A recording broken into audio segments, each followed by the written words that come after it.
Hi everyone, this is CA Hardik Thakkar and welcome back to the rapid revision session of SYJC Bookkeeping and Accountancy. In this session, we are going to understand the concept of dissolution of partnership firm. Again, a very important chapter in your examination. The question comes for 10 to 12 marks and therefore it is very important for you to understand the steps and how are we going to go about it. Okay. In this video, we are going to understand only the situation where all partners are solvent in nature. Okay. When one or more partners are insolvent or when all the partners become insolvent, how do you tweak the accounting entries and how do you make an adjustment for that? There is a separate video for that. In this video, we are going to understand the situation where all the partners are solvent and how the books are going to be closed. Okay, so let us begin. I have devised 8 to 9 steps, and if you follow those steps very religiously, you will get your entire question correct. It is a stepwise situation. Okay, so let us begin. Step number 1 in realization, step number 1 is going to be transferring all the assets that are given in the balance sheet to realization account debit side. Okay, there is a balance sheet that is going to be given for partnership firm and the question will say that this firm is getting dissolved.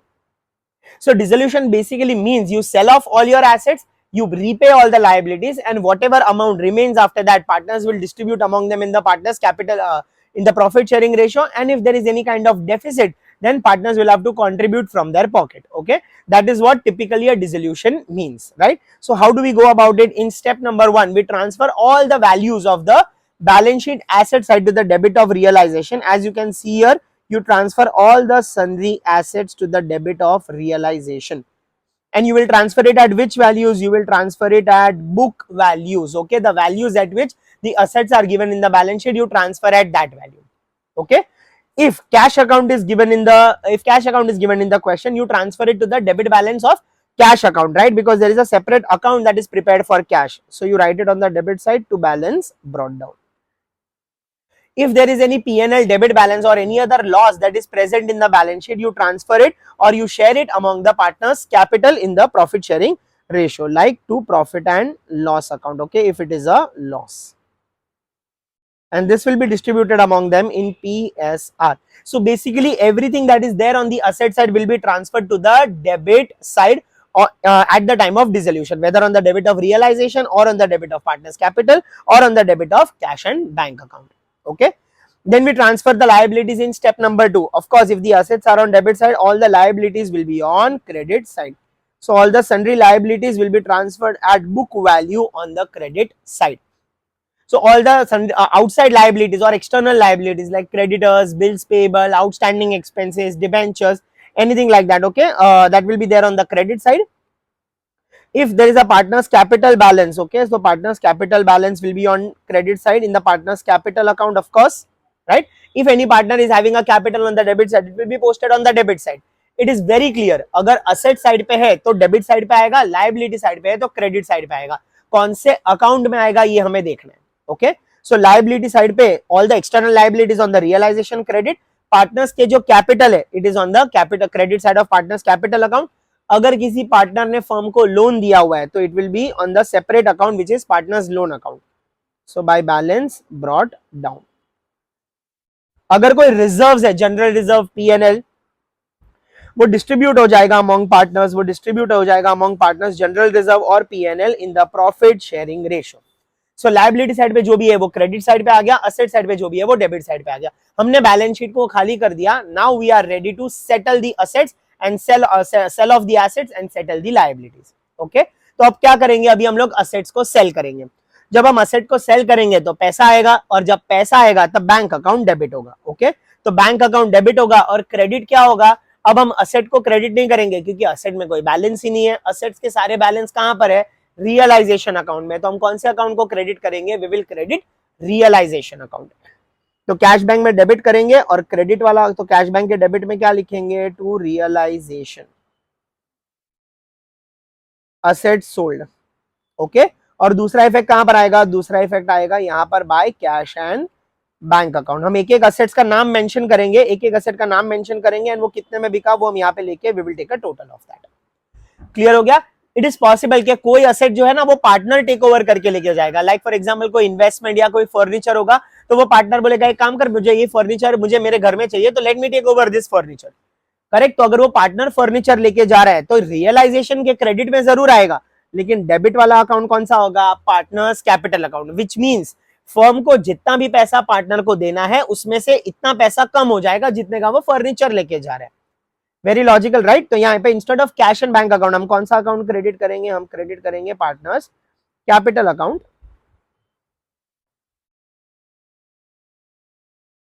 And debit कौन सा, debit में partners capital के debit में क्या आएगा, to realisation account asset taken over.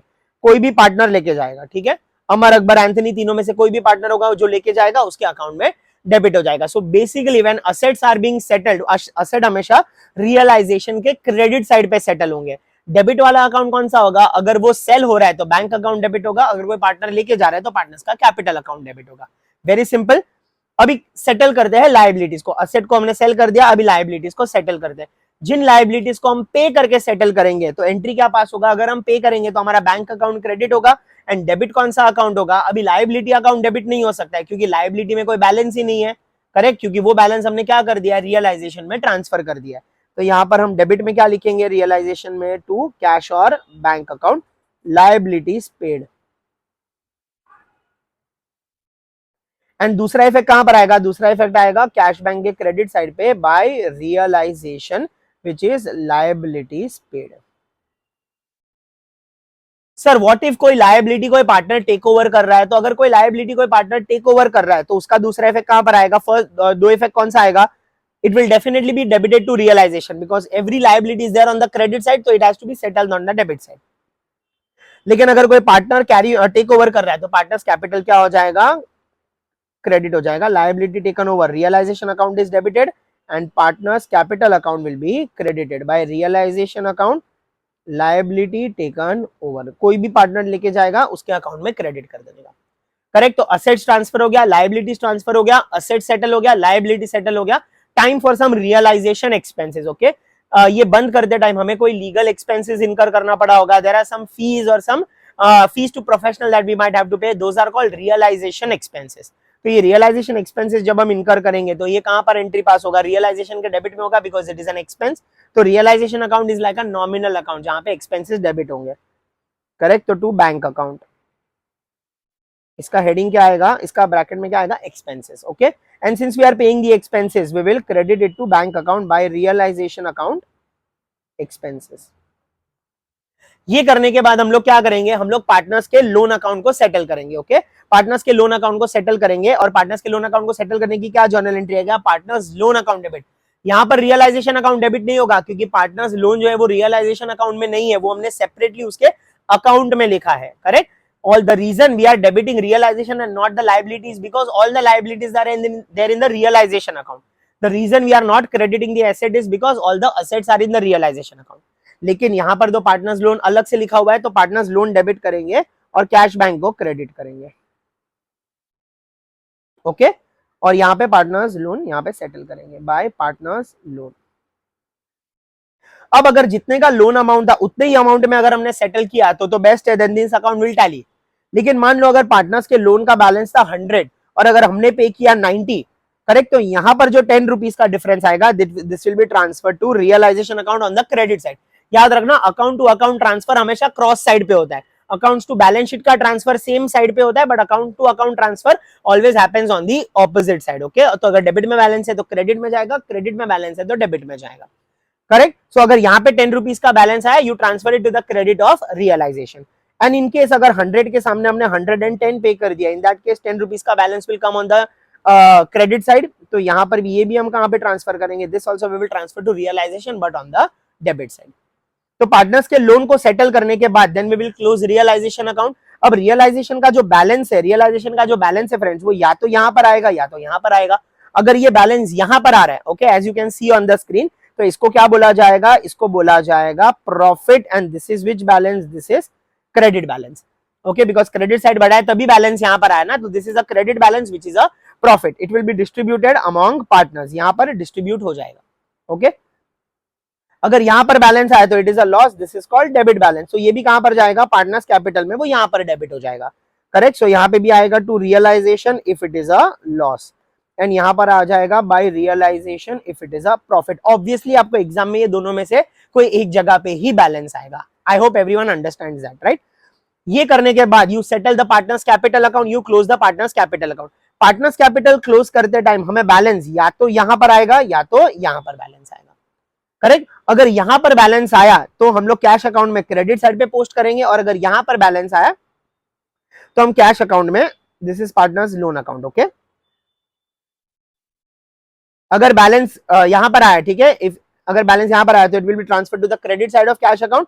अगर balance यहां पर आया तो it will be transfer to debit side of cash account. So basically if the balance come on this side which is a debit balance, इसका मतलब हमें partner को पैसा पे करना है, ठीक है। तो वो यहाँ पे पार्टनर्स कैपिटल के डेबिट में आएगा और कैश के क्रेडिट में आएगा bye partners capital account, okay. और अगर वो बैलेंस यहां पर आ रहा है, दैट मींस फाइनल सेटलमेंट में हमें पार्टनर के पास से पैसा लेना है, तो पार्टनर का कैपिटल क्रेडिट आएगा और कैश में डेबिट आएगा which is to partners capital account, okay. And finally after we do this, our cash account will and must tally, okay. ये सारे steps जो मैंने आपको बताए ये मैंने यहाँ पर लिखे हुए, ठीक है। Transfer assets to realization account, debit side at book value, cash will be transferred to cash account, debtors will be transferred at gross value। मतलब debtors और RDD को अलग लिखना है, okay। अगर 100 में से 10 का RDD है और 90 का debtors है तो 100 को डेटर्स में लिखना है और 10 के आरडीडी को क्रेडिट साइड पे अलग से लिखना है, यू सेग्रीगेट दैट, राइट। और अगर कोई लॉस होगा तो वो पार्टनर्स कैपिटल में डेबिट हो जाएगा। लाइबिलिटीज को ट्रांसफर करना है to the credit of realisation, partner का जो कैपिटल होगा वो पार्टनर कैपिटल में जाएगा, पार्टनर का लोन उसके लोन अकाउंट में जाएगा, और रिजर्व्स जो होंगे वो पार्टनर्स कैपिटल के क्रेडिट साइड पे डिस्ट्रीब्यूट हो जाएगा, but everything will be on credit side. Asset को जब हम सेटल करेंगे तो अगर असेट सेल हो गया है तो bank account will be debited and realisation will be credited. If assets is being taken over, partners capital will be debited and realisation will be credited. अगर हम लायबिलिटी को सेटल कर रहे हैं तो लायबिलिटी को पे करके सेटल किया तो realisation will be debited and bank account will be credited. Liability अगर टेक ओवर हो रहा है तो रियलाइजेशन अकाउंट डेबिट होगा and partners capital account will be credited. याद रखना, असेट्स को सेल करते वक्त और लायबिलिटी को सेटल करते वक्त जो भी प्रॉफिट या लॉस हो रहा है उस प्रॉफिट या लॉस को हमें कंसिडर नहीं करना है, बिकॉज वो रियलाइजेशन में ऑटोमेटिकली एडजस्ट हो जाता है। Very clear. रियलाइजेशन का जो एक्सपेंस होगा वो रियलाइजेशन में डेबिट होगा, बैंक अकाउंट में क्रेडिट होगा। पार्टनर्स कैपिटल के लोन को सेटल करेंगे पार्टनर्स के लोन को, तो partners loan account debit to bank account. अगर कोई डिफरेंस हुआ तो ऑपोजिट साइड पे रियलाइजेशन में ट्रांसफर कर दोगे। Step 7 is close realization account and the balance will be transferred to partners capital account on the opposite side. Close partners capital account and transfer the balance to cash account, and at the end your cash account will tally. I hope you have understood the entire process. Thank you so much everyone for your time and attention. I will see you guys in the next video. If you want this PDF, just comment, send notes. We will get in touch with you and share this PDF with you. Thank you so much. Subscribe for it and subscribe for the part 2. It will be coming very shortly. Thank you so much.